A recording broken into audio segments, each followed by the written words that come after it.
বাংলার আকাশে গগন বিদারী গর্জন আর প্যারেড গ্রাউন্ডে যান্ত্রিক দানবের পদচারণা।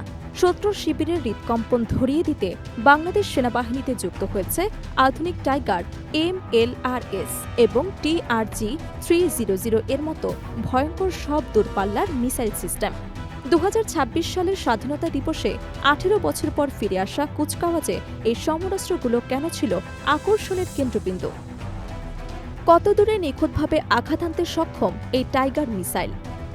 বাংলাদেশ সেনাবাহিনীর আধুনিকায়নের ইতিহাসে ফোর্সেস গোল 2030-এর অধীনে একের পর এক আধুনিক সমরাস্ত্র যুক্ত হচ্ছে। তবে এবারের স্বাধীনতা দিবসের কুচকাওয়াজে যে বিষয়টি সবচেয়ে বেশি নজর কেড়েছে তা হল তুরস্কের তৈরি tiger multiple launch rocket system বা MLRS। এটি কেবল একটি রকেট লঞ্চার নয়, বরং এটি স্বয়ংক্রিয় সম্পূর্ণ যুদ্ধকালীন ফায়ারিং ইউনিট। প্যারেড গ্রাউন্ডে প্রদর্শিত টাইগার MLRS এর সাথে ছিল একটি ফিল্ড মেইনটেন্যান্স ভেহিকল, যা যুদ্ধের ময়দানে যে কোনো যান্ত্রিক ত্রুটি দ্রুত সরিয়ে তুলতে সক্ষম। এই সিস্টেমটি 30 মিলিমিটার এবং 300 মিলিমিটারের TRG মিসাইল ফায়ার করতে পারে।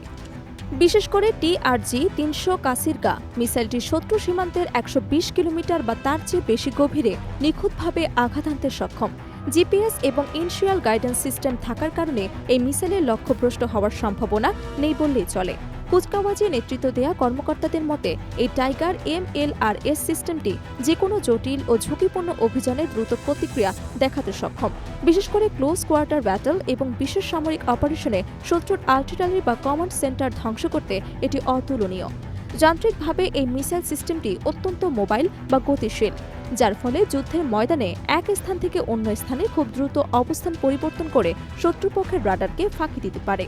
শুধু মিসাইল নয়, প্যারেডে প্রদর্শিত হয়েছে সেনাবাহিনীর আধুনিক গ্রাউন্ড সিস্টেম এবং ইলেকট্রনিক ওয়ারফেয়ার সরঞ্জাম, যা প্রতি মিনিটে কয়েক হাজার সিগন্যাল সার্চ, মনিটরিং এবং অ্যানালাইসিস করতে পারে।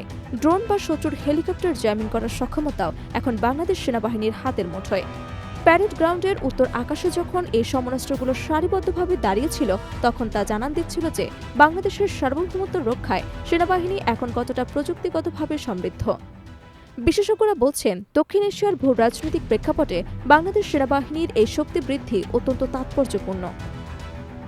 18 বছর পর স্বাধীনতা দিবসের কুচকাওয়াজে এই আধুনিক টাইগার MLRS প্রদর্শন কেবল একটি উৎসবের অংশ নয়, বরং এটি বহির্বিশ্বকে আমাদের প্রতিরক্ষা সক্ষমতার এক নীরব বার্তা। প্যারাট্রুপারদের অবতরণ এবং এই দূরপাল্লার মিসাইল সিস্টেমের উপস্থিতি প্রমাণ করেছে বাংলাদেশ এখন যে কোনো আকাশ ও স্থল প্রতিরক্ষা চ্যালেঞ্জ মোকাবিলায় প্রস্তুত।